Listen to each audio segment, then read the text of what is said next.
Coming up in this video, we'll talk about some stocks that look really interesting right now, as well as some of the big movers happening now, with Palantir reporting strong earnings and jumping significantly today. In fact, just take a look at the hourly chart as this thing continues to rip into the open market this morning. Let's see if it can hold those gains or if we're going to have a little bit of a reversion today. The stock is up 7% at the time of recording this here at the opening bell. And part of the reason why was because earnings estimates were beat pretty handily, putting up 16 cents compared to the forecasted 14 cents. Palantir beat and raise sends shares to new highs as valuation firestorm rages. Pretty and pricey, says top investor about Palantir stock. Palantir stock pops on raised outlook, and Palantir tops $1 billion in revenue for the first time ever. And it's no question when you look at the stock that this is a shiny object in the markets right now. Just take a look at the weekly chart. This thing is absolutely parabolic right now.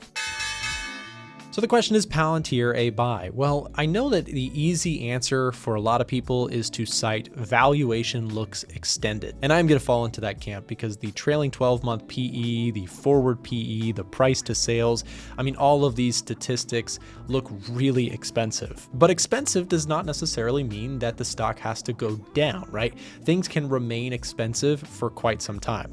But to me, the best way I would categorize this stock is that the company is very, very exceptional. They build a really cool product and it is a pure AI play and something that I would love to own in my portfolio, but can't justify the risk to reward to buying it at these levels. But to be fair, I also couldn't justify buying it over here or over here or over here or over here. So it just goes to show sometimes momentum and growth stocks can continue to rip in your favor if you are long them, just holding into what is a hospitable environment. We have a relatively strong economy. We have inflation relatively under control. Looks like the Fed's going to cut interest rates. So stocks like Palantir can continue to run a lot longer than people think they can. So again, I would not personally short the stock. I would also not personally long the stock. If it were to have some sort of correction for a year or two, it might be a longer term buy for me. But at current levels, I just can't justify the valuation and will continue to watch it drift higher, I guess, until it actually gives me a sizable sell-off. And that's the thing with these kind of companies, when they get very, very expensive, the corrections can be pretty gnarly, especially since the expectation for this company is very, very high. Another company I want to talk about is actually Apple, which put up some pretty good earnings. Taking a look at the earnings report tracker, you can see that the stats are in for Apple's earnings. They came in and they had a nice revenue and earnings beat, putting up earnings per share of $1.57 per share compared to the estimates of 1.43. So seeing some actual growth, and I believe a lot of this was iPhone sales. And you can see Apple has been far out of favor here recently. The stock has not performed very well. Following the big sell-off that we saw in April, it's still relatively low in price at $203 a share. I actually think that longer term, there could be another opportunity to pick up shares of Apple, as I do love the products and I hope that innovation comes back in a big way. One of the ways that I think Apple can actually come back into the scene is something that we've seen a little bit more of recently. And this is it right here. Tim Cook says Apple is very open to AI acquisitions. So here's my biggest gripe with Apple. And if you've watched my channel here for any amount of time, you know this is something I complain about with Apple quite often.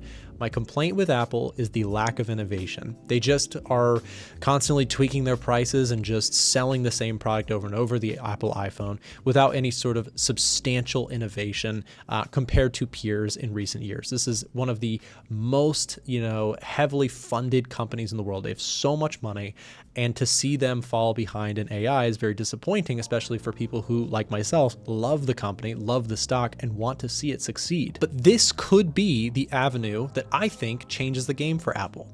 If they go out and they buy companies like, for example, one that's been discussed, Perplexity, right? If they can just buy their way into AI, it may make things more competitive for the Apple iPhone. And, the biggest thing that I see with Apple is if they made it so that, you had to go buy the new iPhone to get the newest, latest, greatest Apple AI or, Apple intelligence, that would be something to me that would get people out there buying iPhones, and the resurgence, the Apple iPhone, kind of upgrade cycle could kick off and bring this company back to some of its former glory in terms of returning value to shareholders. I know that's, the meme, returning value to shareholders, but genuinely, if you want to talk about a stock that's more exciting, I think it's an upgrade cycle in iPhones, and truly the AI, movement is what is exciting to people right now. So Apple put out some pretty good numbers, and to be honest, if there is more talks of the mergers and acquisition stuff, there's a possibility that, in my opinion, this stock could be a buy at a certain point. However, where it currently sits, it's still trading relatively expensive to its own history, or about, just about average. It's trading around a 31 PE. Its 3-year average is about 30 also. So, not super exciting in terms of valuation. Its forward PE, however, is a little bit lower than it usually is. So this is a positive.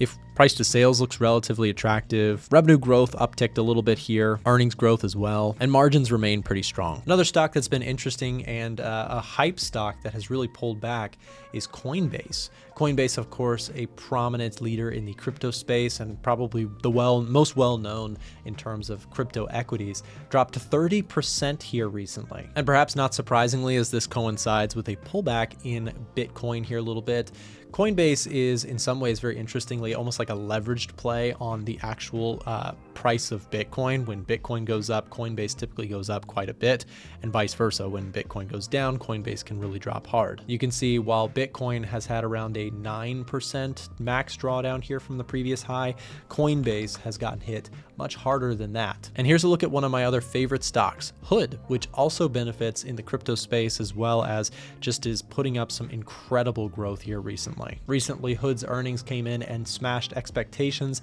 but the stock is absolutely so volatile, to say the least. We had a really good earnings number, and in the following days, the stock actually dropped off of a cliff here. So we had earnings, and in the following days, we saw a 12% drop here in the share price, and we've now jumped all the way back. So this stock is absolutely crazy in terms of its volatility levels, and I still have some trades on this. Let me show you. So here's an updated look at my HOOD Robinhood Markets trade.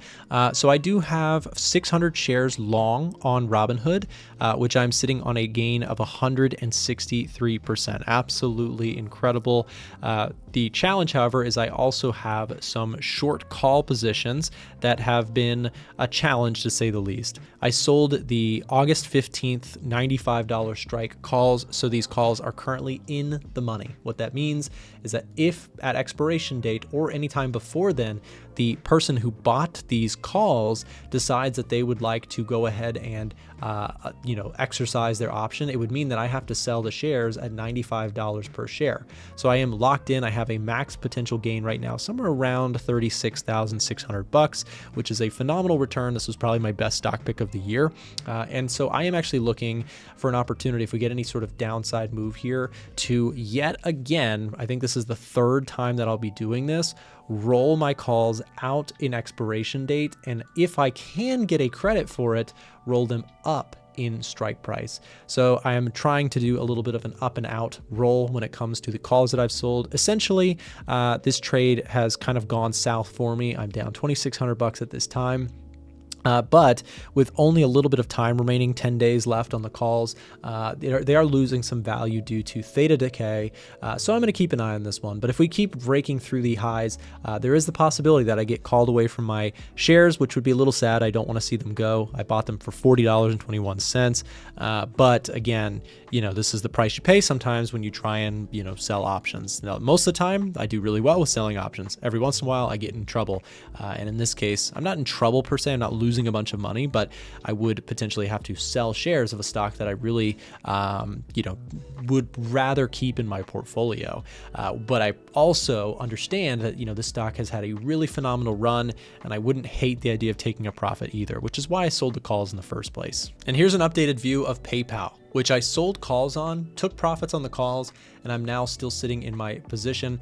A little bit frustrating with PayPal because I did end up buying the shares, several months back. And so now, they had moved significantly in my favor, and now have come all the way back to a point where I'm now negative on the shares. Previously, I sold calls at the $86 strike price, right around the top here. And when they dropped, I realized a profit on the calls that I sold. So I did make some money off of those calls. But of course, now the stock trading back pretty close to my break-even point. Here's an updated view of my Google position, which I've talked quite a bit about on my channel here. It's a stock that I really want to add actually more shares to, and I sold a cash secured put that is almost 100% of its value with only, what is this, a couple weeks to go until expiration. I sold the $165 strike price puts and collected a nice premium on this of $1.04. Had the stock dropped big on earnings, this would have given me a chance to buy the shares, as that is what happens when you get assigned in a cash secured put. So I was looking to buy shares. If this expires, if we start to see any sort of downside move, I will likely sell another cash secured put, or in this case, 3 contracts of cash secured puts on Google. Another stock that I own 60 shares in is Meta. Meta is of course a high value or a high cost and valued stock. Company has done really well here recently. They put up some remarkable earnings. You can see smashing expectations. They're expecting an earnings per share estimate of 5.9. They got 7.14. Really strong earnings for Meta. And by the way, if you want to check out the software that I'm using here, it's called the A1 Stock Box, and it's something we're working really hard to build a really comprehensive but also easily approachable tool for traders and investors who want to study stocks in a strong way, who want to study stocks and keep up to date with financials, technicals, and market sentiment all in one singular platform. It is browser-based, and it's a one-time payment to get access to the tool. If you want to try out the software, there's a link in the description down below to where you can sign up for a trial of the tool for 30 days. For context and details, check the link in the description or the pinned comment down below. Of course, with these really good earnings from Meta and Microsoft, one of the big winners here recently has been Nvidia, which of course sells chips to these giant companies and continues to drift higher and higher here. I own 500 shares of Nvidia, and I also sold a covered call out to the end of August. I'm currently sitting on a very modest gain here, but if the share price trades sideways, slightly higher, or down in the following weeks to come, then I will be able to just kind of pocket the full premium. And if the share price exceeds $205 per share, which is the strike price, then I would get called away for a profit on my position of 500 shares. This has been one of my better trades here this year. I'm up 61% in the shares that I bought during the April sell-off. Here's a full list of trades that I'm currently in. I have many different options trades that I'm currently playing with. I sold some puts on UNH, which actually this is a really interesting topic. Let's pull up United Health Group to see how things are going here. So this has been a trade that has not gone super well. I sold cash secured puts at a strike price of $250 per share. These puts are now in the money by a slight margin. I collected $4.70 in premium for selling this call. However, the latest price on these options, these puts, are now at $12.30. So I am in the red on these puts. What is likely to happen if the price continues to drift lower between now and the 29th of August expiration date is I could get assigned the shares of UNH. But even though I sold the puts at $250, where would my assignment actually get put? Where would I actually own the shares? Well, let's get our simple calculator out and let's do some quick math. The strike price is $250, but I collected $4.70. So my effective cost basis when I do get assigned these shares, if I get assigned these shares, is this number minus the amount of premium that I collected for $4.70. So my effective average cost basis or break-even point on this trade would be a $245.30 level in the stock. So that's where I would get assigned if the stock price continues to go south or stays where it currently is between now and expiration. If it bounces back, I don't have to do anything and I don't get assigned the shares. But on this trade, I was definitely a bit early